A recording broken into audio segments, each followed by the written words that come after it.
Hello everyone, welcome to Tejas career academy. Guys, आज है 25 March और आज हम देखेंगे इंपॉर्टेंट करंट अफेयर के क्वेश्चंस को। लेकिन आगे बढ़ने से पहले मैं आपको बताना चाहूंगा कि अगर आपने अभी तक चैनल सब्सक्राइब नहीं किया है तो चैनल को सब्सक्राइब करें, ताकि यहाँ पर आप सभी का ज़्यादा अच्छा क्राउड होगा तो हम भी कुछ नई चीज़ें को प्लान कर पाएंगे। ओके, तो चलिए शुरुआत करते हैं आज के इस सेशन का। सबसे पहले अगर हम देखेंगे तो पहला क्वेश्चन जो रखा गया है कि हाल ही में मुख्यमंत्री के द्वारा, ध्यान से देखेंगे, मुख्यमंत्री के द्वारा प्रति एकड़ की दर से कितने क्विंटल धान खरीदी की घोषणा की गई है। तो आप सभी को पता होना चाहिए कि खरीफ फसल याद रखेंगे, खरीफ फसल जो 2022-23 का था, इसमें हमने 108 मीट्रिक टन धान खरीदी हुई। किस पे? एमएसपी पे। ठीक है, मिनिमम सपोर्ट प्राइस पे धान खरीदी हो गई। इसके अलावा अगर आप देखेंगे तो अगर आप कुल पंजीकृत किसानों के बारे में बात करें, पंजीकृत किसान कितने थे?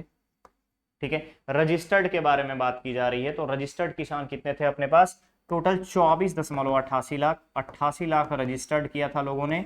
इसके अलावा 21 लाख लोगों ने समर्थन मूल्य पे अपनी धान को बेचा है, यानी कृषकों ने अपने धान को सेल किया है, धान खरीदी की गई है। अब बात आती है कि प्रति एकड़, तो ध्यान रखेंगे हाल ही में भूपेश बघेल जी के द्वारा यह फैसला लिया गया है कि 2023-24 का जो खरीफ फसल होगा, खरीफ वर्ष होगा, उसमें हम 20 क्विंटल प्रति एकड़ के दर से एमएसपी पे हम धान खरीदी करेंगे।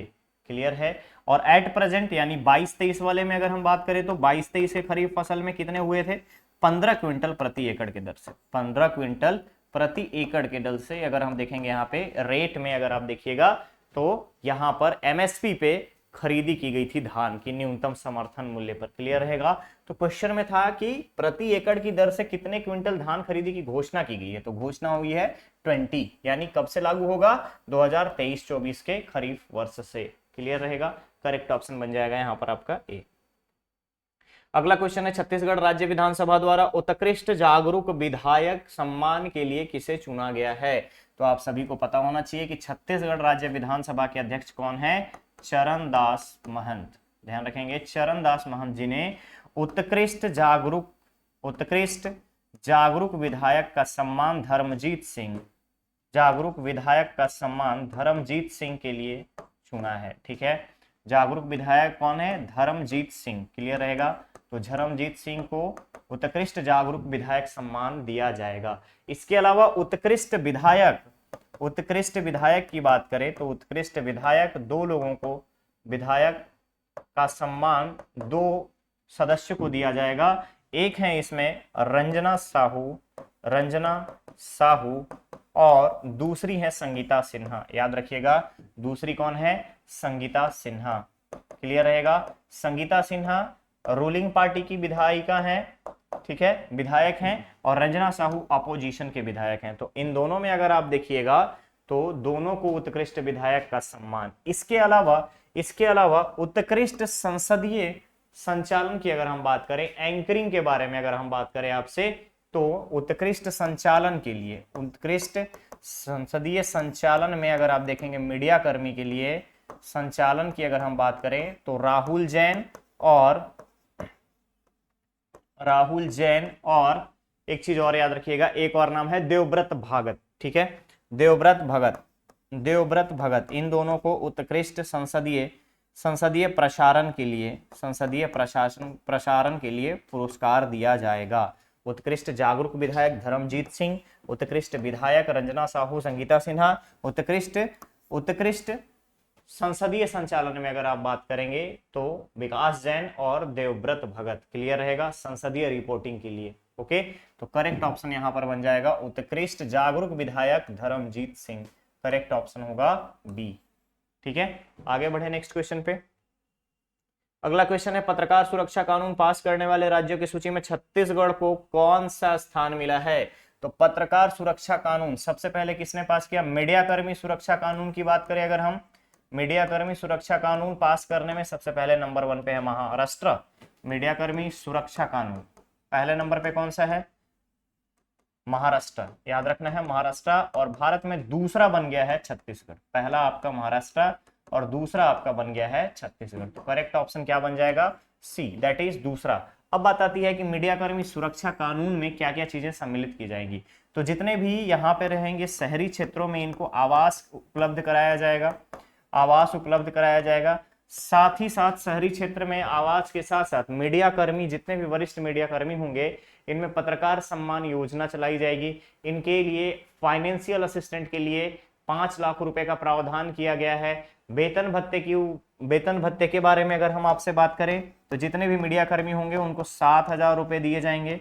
ठीक है, 5,000 पहले था, अभी बढ़ा करके 10,000 रुपए कर दिया गया है, यानी 10,000 रुपए वेतन भत्ते दिए जाएंगे मीडिया कर्मी को।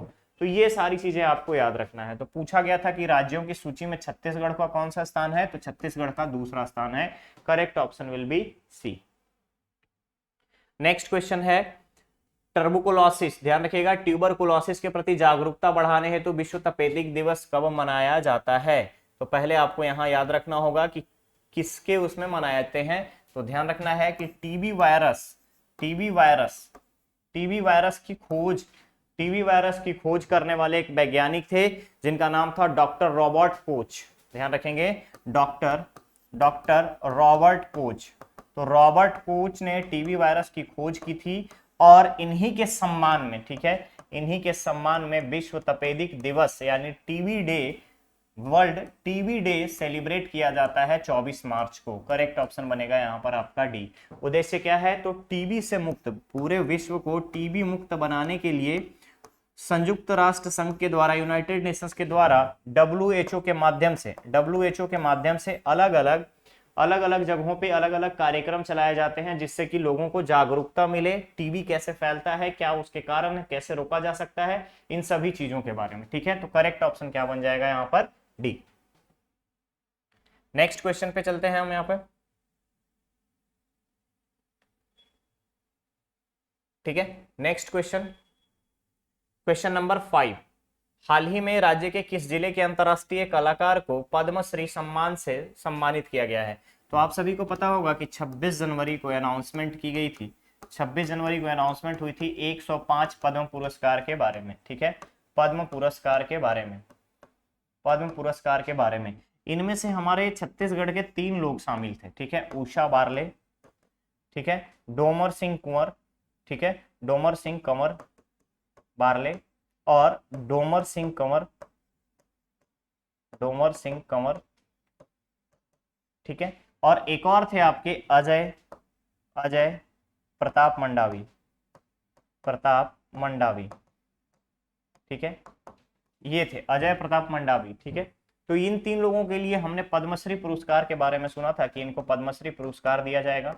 तो ध्यान रखना है कि 22 मार्च को जो पद्मश्री अवार्ड दिया गया वो उषा बारले जी को दिया गया। ध्यान रखेंगे, पंडवानी गायिका है, 12 से भी अधिक, 20 से भी अधिक बोल सकते हो आप, 20 से अधिक इंटरनेशनल परफॉर्मेंस दे चुकी हैं। ध्यान रखेंगे आप, इंटरनेशनल परफॉर्मेंस दे चुकी हैं। ठीक है, इंटरनेशनली परफॉर्म कर चुकी हैं और ये है पंडवानी गायिका। ध्यान रखिएगा, पंडवानी गायिका। क्लियर रहेगा। तो करेक्ट ऑप्शन क्या बन जाएगा, करेक्ट ऑप्शन बन जाएगा दुर्ग की रहने वाली उषा बारले जी जो कि पंडवानी गायिका हैं, इन्हें हाल ही में पद्मश्री सम्मान से सम्मानित किया गया है। क्लियर रहेगा, करेक्ट ऑप्शन बन जाएगा ए। नेक्स्ट क्वेश्चन है यहाँ पर, भारत के किस राज्य में स्वास्थ्य का अधिकार विधेयक राइट टू हेल्थ, ध्यान रखिएगा, राइट टू हेल्थ विधेयक बिल पास किया गया। ध्यान रखेंगे आप, बिल पास किया गया। क्लियर है, तो right to health bill pass किया गया है राजस्थान सरकार के द्वारा।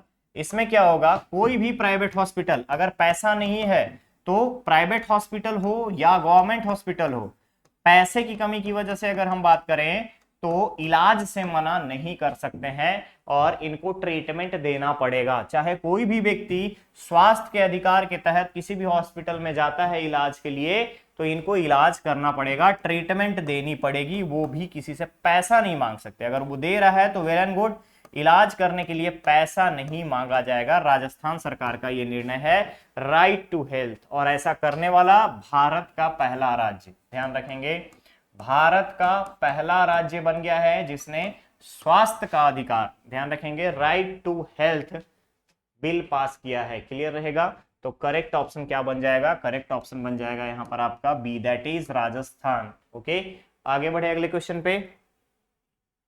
क्वेश्चन है महिला रोजगार देने में छत्तीसगढ़ में कौन सा जिला प्रथम स्थान पर है। तो याद रखेंगे आपकी मानव दिवस से काउंटिंग की जाती है, ठीक है, मानव दिवस। तो मानव दिवस काउंटिंग अगर हम करें 8 आवर्स के अकॉर्डिंग, 8 आवर्स के अकॉर्डिंग, तो मानव दिवस में सबसे ज्यादा 92.91% सबसे ज्यादा रोजगार महिलाओं को देने के मामले में राज्य में दुर्ग जिला नंबर 1 पे है। ध्यान रखिएगा, दुर्ग जिला नंबर 1 पे है, जहां पे महिलाओं को रोजगार सबसे सर्वाधिक दिया गया है मानव दिवस में। इसके अलावा एक चीज याद रखना है कि कोरबा 2022-23 का through out the year MNREGA मजदूरी में सबसे नंबर 1 पे है, मनरेगा मजदूरी प्रोवाइड करने में सबसे नंबर 1 पर है। और वहीं अगर हम बात करें महिलाओं को रोजगार देने के मामले में दुर्ग जिला नंबर 1 पे है, महिलाओं को रोजगार देने के मामले में दुर्ग जिला नंबर 1 पर है। करेक्ट ऑप्शन क्या बन जाएगा, करेक्ट ऑप्शन बन जाएगा सी, दैट इज दुर्ग। ओके, आगे बढ़े। अगला क्वेश्चन है भारत का पहला zero carbon emitter rail zone कौन सा बन गया है। तो zero carbon emitter rail zone, तो भारतीय रेल ने टारगेट रखा है, क्या टारगेट रखा है, तो भारतीय रेल का टारगेट क्या है, लक्ष्य जो है वो है आपका 2030 तक पूरे भारत में रेलवे के द्वारा जीरो कार्बन इमिशन होगा। ध्यान रखेंगे, जीरो कार्बन इमिशन होगा। और इसकी शुरुआत अगर हम बात करें तो अभी यहां पर आपको देखने को मिल जाएगा कि जीरो कार्बन इमिशन में छत्तीसगढ़ का एसीसीआर, ध्यान रखेंगे एसीसीआर जो रेलवे जोन है बिलासपुर जो है ये अभी zero carbon emitter railway zone बन गया है। अभी तक अगर आप देखेंगे तो यहाँ पे सिर्फ 3 से 4 रेलगाड़ियां थी, जिसमें से छत्तीसगढ़ एक्सप्रेस था, जगदलपुर एक्सप्रेस था, कलिंग उत्कल एक्सप्रेस था और समता एक्सप्रेस था। यही 3-4 गाड़ियां थी जो डीजल इंजन से चलती थी। अब इसके बाद अगर आप देखेंगे तो 100% ब्रॉडगेज इलेक्ट्रिफिकेशन के बाद 100% इलेक्ट्रिफिकेशन किसका, ब्रॉडगेज का, इलेक्ट्रिफिकेशन के बाद से ब्रॉडगेज में अगर आप देखेंगे तो ब्रॉडगेज इलेक्ट्रिफिकेशन के बाद से जीरो कार्बन इमिटर बन गया है रेलवे जोन का। तो भारत का पहला zero carbon emitter rail zone Bilaspur, that is SECR, South East Central Railway पूर्व, ध्यान रखेंगे दक्षिण पूर्व मध्य रेल, क्लियर रहेगा। बिलासपुर जोन जो है जीरो कार्बन इमिटर जोन बन गया है। तो करेक्ट ऑप्शन यहां पर हो जाएगा आपका डी। टोटल अगर आप बात करेंगे 100% electrification of broad gauge 1170 kilometre का, ध्यान रखेंगे 1170 किलोमीटर का ब्रॉड गेज 100% इलेक्ट्रिफिकेशन के साथ। आगे बढ़े नेक्स्ट क्वेश्चन पे। क्वेश्चन है आयकर विभाग द्वारा करदाताओं के लिए हाल ही में कौन सा मोबाइल ऐप लॉन्च किया गया है। तो करदाताओं को टैक्स पेयर्स के बारे में अगर हम बात करें तो टैक्स पेयर्स के एनुअल स्टेटमेंट के लिए, इसके अलावा अगर आप देखेंगे एनुअल स्टेटमेंट के साथ साथ उनको कितना टीडीएस देना है, जीएसटी कैसा रखना है, आईटी रिटर्न्स क्या होगा उनका, टीडीएस में कटौती किस आधार पे हो रही है, शेयर का ट्रांजैक्शन कैसा है, टीडीएस में इंटरेस्ट कितना मिलेगा, इन सारी इंफॉर्मेशंस को एक मोबाइल ऐप के माध्यम से इनकम टैक्स डिपार्टमेंट जो है शो करेगा, ठीक है, शो करेगा ऐप के माध्यम से। और उस ऐप का नाम क्या रखा गया है, AIS का मतलब क्या है, एनुअल इंफॉर्मेशन स्टेटमेंट, ध्यान रखिएगा एनुअल इंफॉर्मेशन स्टेटमेंट यानी कि वार्षिक सूचना विवरण, ध्यान रखेंगे वार्षिक सूचना विवरण, ठीक है। तो ऐप का नाम रखा गया है AIS mobile app, that is annual information statement. तो करेक्ट ऑप्शन क्या बन जाएगा, करेक्ट ऑप्शन बन जाएगा ए। इसका हिंदी अगर आप देखेंगे तो क्या है, वार्षिक सूचना विवरण। आगे बढ़ते हैं सेशन के लास्ट क्वेश्चन पे। क्वेश्चन है G20 का बिजनेस समिट 2023 की मेजबानी भारत के किस राज्य में किया जाएगा। तो याद रखना है कि G20 के बिजनेस समिट का आयोजन नागालैंड में किया जाएगा, नागालैंड, ठीक है, नागालैंड पूर्वोत्तर राज्य में, ध्यान रखेंगे पूर्वोत्तर राज्य में। और पूर्वोत्तर में नागालैंड की राजधानी कहां पे है, कोहिमा, ठीक है। यहाँ पे हॉर्नबिल फेस्टिवल मनाया जाता है, ध्यान रखेंगे, हॉर्नबिल फेस्टिवल मनाया जाता है। इसके अलावा नागालैंड में अगर आप देखेंगे तो नागालैंड के साथ साथ अगर आप देखेंगे तो यहाँ पे G20 का बिजनेस समिट होगा और इस बिजनेस समिट में 110 देश के प्रतिनिधि भाग लेंगे। ठीक है, 110 देशों के प्रतिनिधि इसमें भाग लेंगे। वर्क क्या रहेगा इनका? एग्रीकल्चर, एग्री बिजनेस, साथ ही साथ एग्री बिजनेस के अलावा कृषि और उससे संबंधित जितने भी सर्विस सेक्टर हैं, यानी कि एग्रीकल्चर सर्विस सेक्टर में और फूड प्रोसेसिंग, इन सब को फोकस करते हुए किस तरीके से फूड सिक्योरिटी एंड सेफ्टी को बढ़ाया जाए, फूड सेफ्टी को बढ़ाया जाए इंटरनेशनल लेवल पे, उसके बारे में बात की जाएगी। क्लियर रहेगा। साथ ही साथ किस आधार पे हम एग्री बिजनेस को बढ़ा सकते हैं, एग्री बिजनेसेस को बढ़ा सकते हैं, इन सभी चीजों के बारे में यहां पर बात की जाएगी। तो करेक्ट ऑप्शन क्या बन जाएगा? करेक्ट ऑप्शन बन जाएगा नागालैंड, दैट इज बी। ठीक है, क्लियर, करेक्ट ऑप्शन बन जाएगा बी। तो आज का सेशन बस इतना ही। अब बारी आपके स्टूडेंट धर्मा की।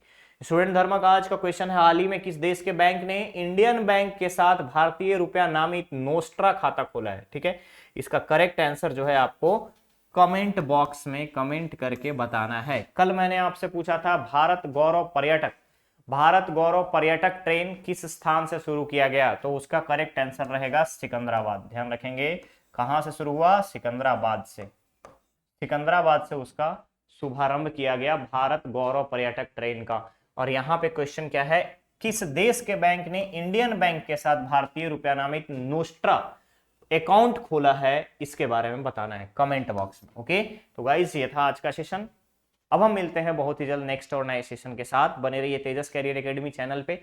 चैनल को सब्सक्राइब करें, वीडियो को लाइक शेयर जरूर करें। Thank you so much.